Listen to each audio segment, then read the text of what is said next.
Hoy me he preparado un micrófono. El episodio de hoy gira en torno al carisma de parte de Charlie Huppert en Modern Wisdom. Charlie es creador del canal de YouTube, lleva años analizando cómo se ve el carisma en la práctica, en entrevistas, charlas públicas y comportamientos reales de personas reales. Su enfoque no es teórico, es práctico y está muy centrado en hábitos concretos que cualquiera puede aplicar en su día a día. En este episodio hablaremos de los distintos tipos de carisma que existen, de la timidez, del miedo a decir lo que pensamos y de por qué muchas veces no es que no tengamos nada que decir, sino que callamos lo que pensamos. El carisma es una cualidad que muchos tienen de manera natural y a otros parece que les cuesta más ponerlo en práctica, pero sin duda es una cualidad entrenable que nos puede abrir las puertas en muchos ámbitos de nuestra vida. Nuestro entrevistado de hoy afirma que de hecho es una cualidad a la que por lo general parece que no se le esté prestando demasiada atención, por lo que si somos personas carismáticas de manera natural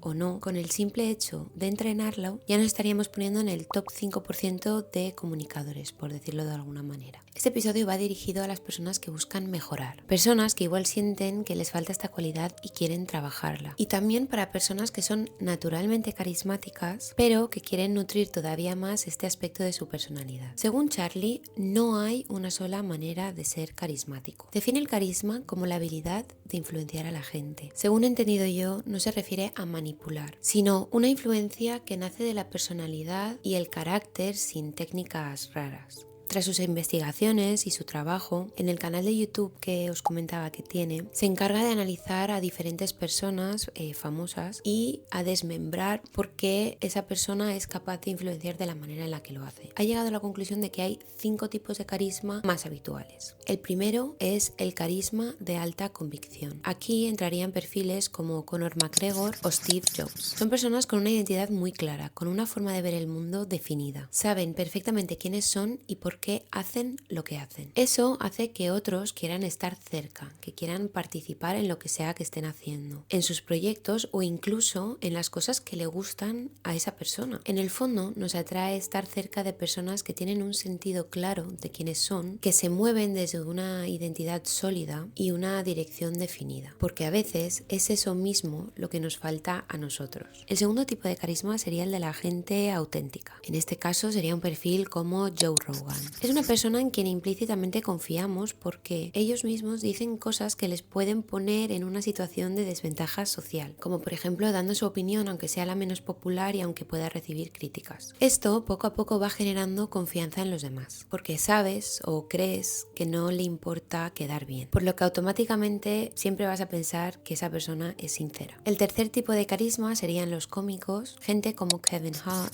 que simplemente es gracioso por naturaleza. Nos sacan una sonrisa y nos hacen reír siempre que estamos con ellos. El cuarto sería la gente energética. Aquí podríamos hablar de un perfil como el de Will Smith, personas que llegan a un espacio y se nota su presencia. Tienen una energía que incita a participar en esa vibra que traen. Y por último, el quinto tipo de carisma sería el de las personas empáticas. Aquí entraría un perfil como el de Oprah Winfrey, personas que te miran a los ojos y se interesan por ti, por tu vida. Personas que quieren conectar y con las que te sientes entendido y cómodo para mostrarte vulnerable. Señala que no hay una sola manera de ser carismático, pero que estos son los 5 más habituales que ha ido viendo. Hay que entender que no se trata de ser todos estos tipos de carisma a la vez. Es cuestión de elegir qué resuena más con nosotros y aplicar los cambios necesarios sin perder nuestra esencia, aquello que nos distingue y nos hace nosotros. Porque no queremos hacer un cambio de 360, queremos coger lo que ya tenemos y simplemente elevar el nivel. De hecho, indica que esta es una de las preguntas que más recibe y explica que para él existe bastante tensión entre estos dos conceptos, ya que considera que la mayoría de las personas que van a sus mentorías y que empiezan a aplicar estos cambios sienten que están cambiando quiénes son y su personalidad. Él suele decir que la personalidad que mostramos hoy no es algo con lo que hayamos hayamos nacido, no es algo fijo o intrínseco en quienes somos. Normalmente esa personalidad se va construyendo con el tiempo a partir de las experiencias, los éxitos y los traumas de nuestra infancia y adolescencia. Esto se comenta en el episodio número 8 con el Dr. Bessel van der Kolk. Ese episodio en concreto está más centrado en el trauma, pero también aborda algo muy importante y que tiene que ver con este episodio, y es cómo se construye la identidad. Por si no lo habéis visto, la identidad se construye a raíz de nuestra percepción, empezando en las edades más tempranas, cuando todavía no sabemos discernir ni entender qué es lo que está pasando a nuestro alrededor. Nuestro entrevistado de hoy no es psicólogo, por lo que todo lo que nos indica no tiene ninguna base científica, ni va a entrar a explicarnos los circuitos neuronales que se forman cuando la identidad y la percepción a una edad temprana, pero aún así es alguien que ha analizado y ha investigado este tema en profundidad, por lo que sí considero que su opinión es válida, ya que se dedica a esto. Comenta que habitualmente el primer obstáculo es el sentimiento de traición hacia uno mismo cuando empezamos a cambiar algo en nosotros mismos, e insiste que lo llevamos dentro y que debemos de buscar la mejor versión de nosotros mismos, no la que hemos sido condicionados a ser. El entrevistador añade en la conversación que, en su opinión, también hemos sido influenciados en nuestro carisma, en nuestra extroversión, en nuestra introversión, en nuestras maneras de hablar y demás. Y el hecho de que no hayamos elegido algunas partes de esos aspectos de nuestra personalidad no las hace más nuestras ni más parte de nuestra identidad que las que sí hemos elegido. No hemos elegido estas influencias sobre nosotros y aún así las tratamos como si de ninguna manera pudiéramos cambiarlas. Y aquí se plantea que esta creencia se vuelve tan persistente porque en el fondo nos beneficia. Señalan que en muchos casos es más fácil aceptar malos resultados sociales o laborales que hacer el esfuerzo de decir no, esto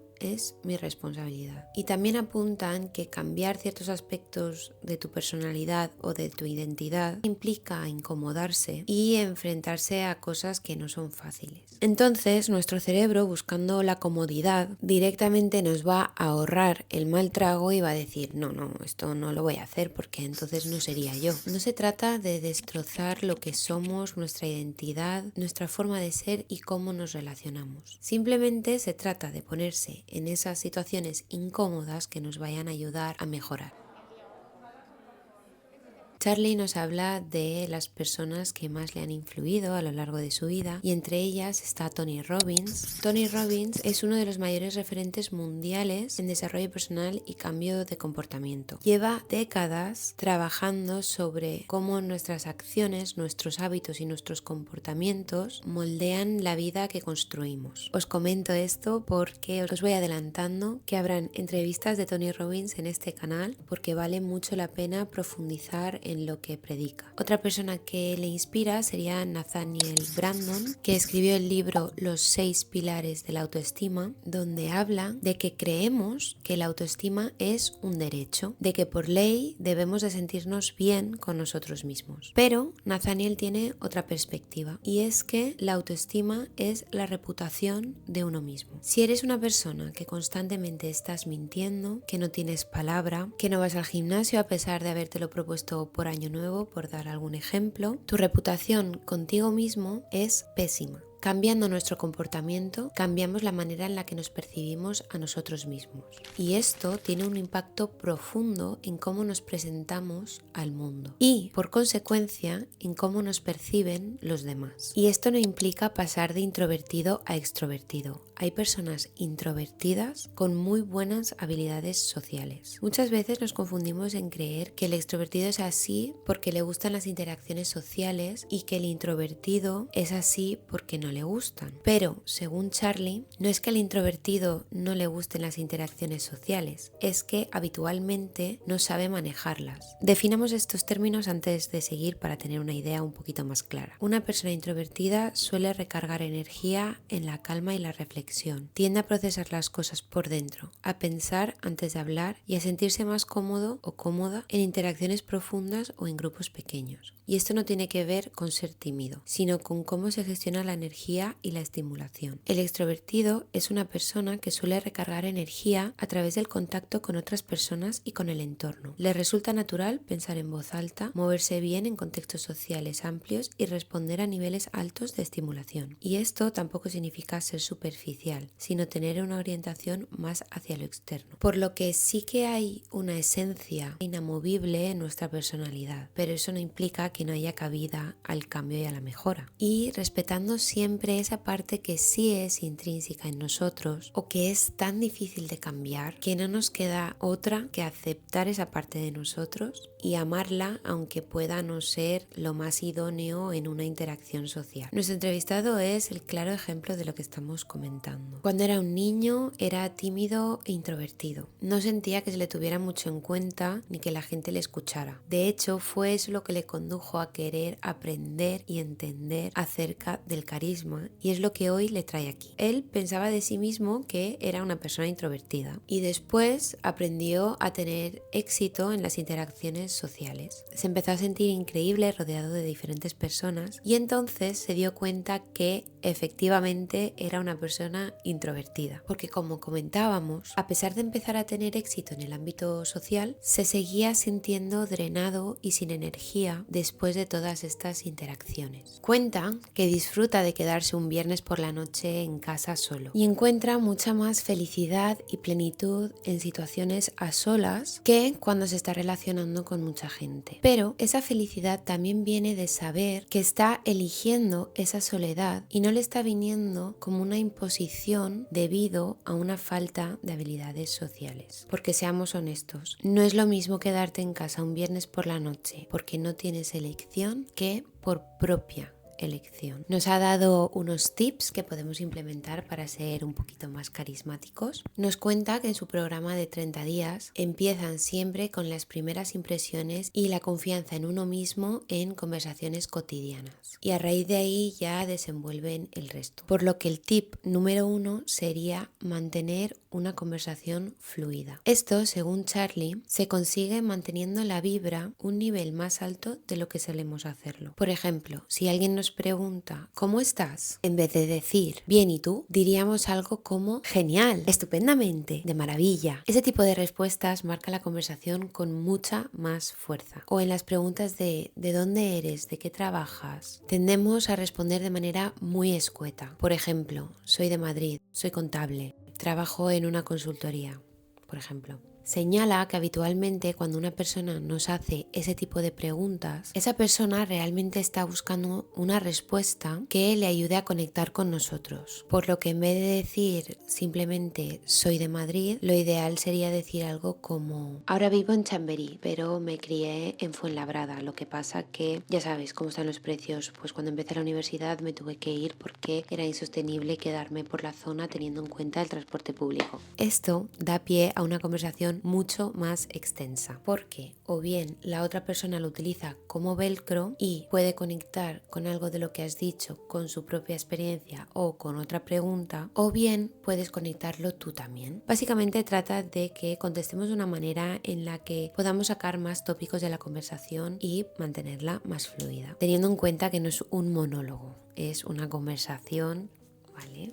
Muy importante. El siguiente tip que nos da lo vamos a mantener dentro de esto de mantener una conversación fluida, porque básicamente es como un añadido, que es que tendemos a contestar de manera muy literal a la pregunta, por lo que dice que a veces podemos contestar de manera graciosa con alguna broma o con algún sarcasmo que no sea dañino, evidentemente. Yo con este tip tengo un poco de dilema, porque por una parte creo que se tiene que coger un poquito con pinzas. Para mí este tipo de contestaciones tienen que salir de una manera muy natural para que no quede forzado. Y en la mayoría de ocasiones, si no es natural, se nota muy sobreactuado. Y aquí vuelve a entrar el tema de que hay una esencia en nuestra personalidad y si tendemos a ser personas más serias o no tenemos esa habilidad social para soltar ciertas bromas o sarcasmos, lo más seguro es que vaya a quedar un poco extraño. Pero a su vez pienso, realmente tener esa facilidad de palabra o el soltar bromas es algo completamente entrenable. Cualquiera lo puede nutrir construir y desarrollar. Y para ello es necesario practicarlo. Practicarlo no es practicarlo frente al espejo, es practicarlo con personas reales, en situaciones reales. Es necesario ver qué tipo de respuestas recibimos de las diferentes personas para que nuestro cerebro aprenda cuándo estaría bien hecho y cuándo no estaría tan bien hecho. Por eso es tan importante recibir rechazo, como comentamos en el episodio número 1 con Esther Perel, y es que recibir rechazo nos permite entender los diferentes escenarios en los que nos situamos y actuar en consonancia. Además, es lo que comentábamos al principio, que debemos de darnos ese espacio para sentirnos incómodos y fuera de nuestra zona de confort para cambiar esos hábitos de los que nos queremos desprender. Mi opinión de este tip es que si quieres ser la clase de persona graciosa, que tenga esta facilidad de palabra, que sepa utilizar el sarcasmo de manera sutil y dar juego a la conversación, no dudes en hacerlo. Ten en mente que van a haber situaciones incómodas, pero no te machaques. Anótalo como un aprendizaje y no dejes que te frene, porque eso es parte del proceso natural. Ahora bien, si no eres esa clase de persona ni quieres serlo, no lo fuerces. No hace falta serlo para mantener buenas conversaciones o ser una persona carismática, porque al final trata de crear un espacio donde nos sintamos cómodos y naturales. Dicho esto, sigamos con los tips. Estos están más enfocados a las personas que son más tímidas, aunque como ya hemos dicho, los puede utilizar todo el mundo. Para nuestro entrevistado, el coraje es un músculo que se entrena. El coraje es la capacidad de actuar a pesar del miedo, no la falta de miedo. El segundo tip es que la exposición progresiva es la manera de sobrellevar la timidez. Este tip va de la mano con lo que he comentado de mi opinión de la segunda parte del primer tip, y es que el kit de la cuestión es practicar. En su curso, cuando una persona es tímida, comenta que normalmente es una persona que en interacciones sociales se muerde la lengua, no dice realmente lo que piensa y acaban confundiendo eso con la idea de que realmente no tiene nada que decir. La realidad es que el filtro que tienes en tu cabeza está tan alto que prácticamente nada de lo que piensas consigue pasar como algo digno de ser dicho. Por eso, cuando se trata de superar la timidez, suele aconsejar a sus clientes algo muy concreto: empezar a añadir una frase más a las interacciones sociales. Por ejemplo, con el taxista, con el camarero, con la cajera, decir una frase más, lo primero que te venga a la cabeza. Puede ser algo sobre el tiempo, puede ser que te gusten sus pendientes, puede ser que hay un descuento en el pasillo 8, lo que sea. La idea no es decir algo brillante, sino entrenarte a ti mismo a bajar ese filtro interno de lo que consideras aceptable o suficientemente bueno como para decirlo en voz alta. El siguiente tip va de la mano con el que acabamos de comentar, y es que habitualmente cuando creemos que lo que pensamos no vale la pena ser dicho, cuando nos animamos a decirlo, nuestro lenguaje corporal no acompaña. Por lo que a este ejercicio que acabamos de comentar no solo habría que añadir una frase más, sino habría que decirlo con convicción. Creo que este es el cuarto tip. No lo tengo claro. El cuarto tip, espero que sea, sería permitirse a uno mismo terminar la frase a pesar de que la otra persona te quiera interrumpir. Esto es algo que, a pesar de que, por ejemplo, yo no sea tímida, a mí me pasa. En este caso, lo que debemos de hacer es permitirnos terminar la frase. Y de esa manera podemos crear un precedente donde posiblemente la otra persona tratará de no volver a interrumpirnos. Este quinto tip sí que creo que está más centrado en las personas tímidas, y es no perder el hilo de la frase. Según Charlie, una manera de conseguirlo es mantener los mismos decibelios con los que empiezas hasta el final de la frase. Parece ser que muchas veces cuando una persona tímida empieza a hablar, acaba terminando la frase muy bajito.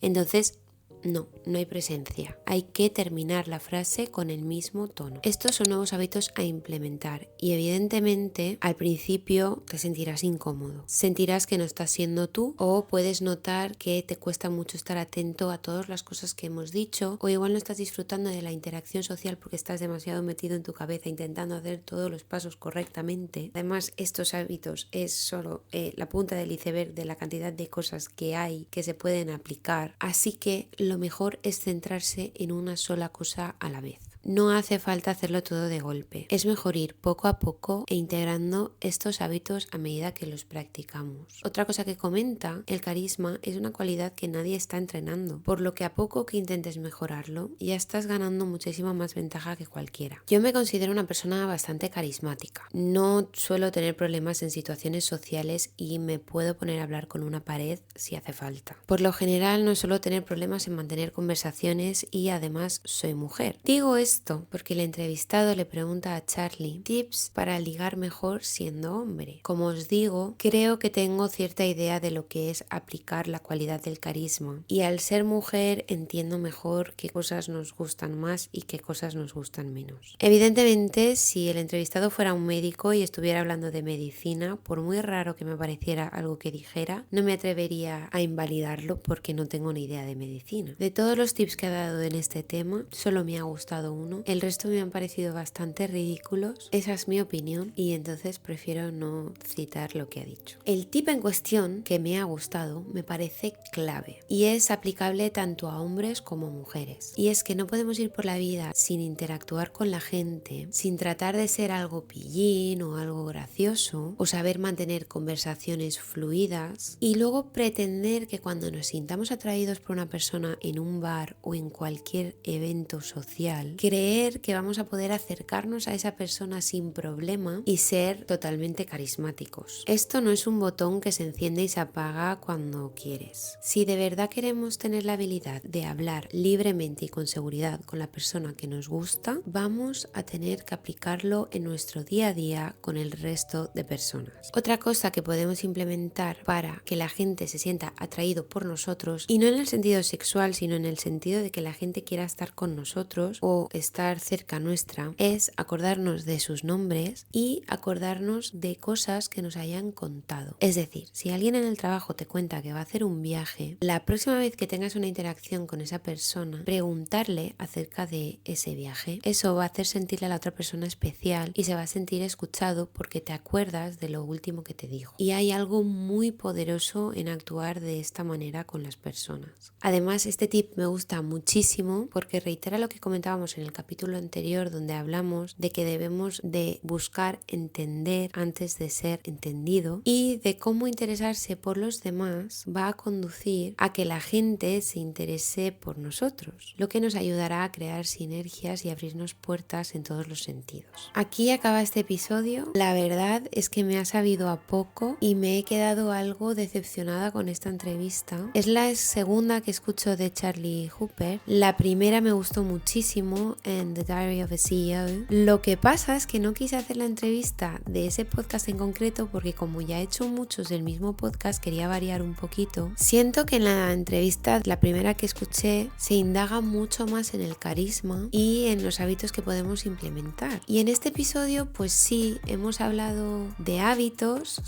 que podemos usar todos y que nos pueden venir muy bien, pero me ha faltado algo. Han hablado de muchísimas cosas muy poco interesantes y nada que ver con el tema, como por ejemplo un tratamiento psicológico al que se ha expuesto el entrevistado, lo cual no entiendo que tiene que ver con el carisma. Pero bueno, esto es lo que hay. Al final este episodio no va de cambiar quiénes somos, va de darnos cuenta de cuántas cosas hacemos en automático. Callarnos, bajar el volumen, no terminar las frases, no decir lo que realmente pensamos. El carisma visto así no es algo externo ni es algo espectacular. Es una consecuencia de permitirnos estar un poco más presentes, ser un poco más claros y un poquito más valientes en las interacciones sociales. Mejorar cómo nos comunicamos es dejar de limitarnos por hábitos que aprendimos sin cuestionar. Espero que os haya gustado. Habrá otro episodio de Charlie Hooper, va a ser el de The Diary of a CEO y creo que os va a gustar bastante más. Y si os ha gustado, hacedmelo saber en comentarios. Muchísimas gracias por quedaros hasta el final y nos vemos pronto.